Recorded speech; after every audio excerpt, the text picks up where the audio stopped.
Good morning, everyone, and welcome to today's Professionals. And today, indeed, we're talking about the basement doctors. And with us in the studio is John Clements. John, I have a question for you. Isn't it kind of intuitive? You're talking about the fact it's so dry and the ground is crumbly and stuff like that, and the houses are sinking. Wouldn't it be that the houses would sink in mud when it's wet? Well, you would think that, but our clay basin here is a little bit different. It's a glaciated soil. And you kind of want to go back to your pottery class in kindergarten where you made your dad the pencil holder. Yeah.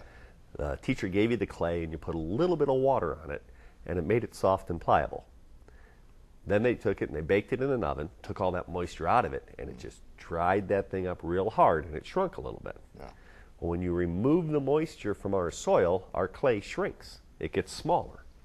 When you add moisture, it expands. It's called a shrink-swell soil basin. So if you have a shallow foundation, like a footer for a garage, a slab, or a crawl space, where they're higher in the dirt, that it's going to get affected much more greater than, say, a basement or something like that. Yeah. So it's real commonplace this time of year or this season for us to see those giant stair-step pattern cracks shooting through the brick, or a crack in the drywall coming, say, out of the corner of a door or a window or something like that. A lot of people will get a door that sticks throughout the year and they say, oh, the wood's swelling.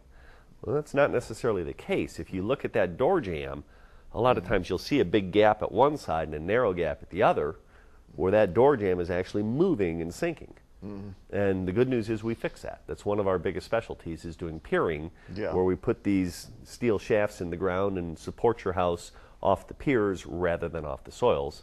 It's a free estimate, guaranteed as long as you own the home, and no problems with it. That's a heck of a deal, guaranteed as long as you own the home. It actually extends to the next homeowner too.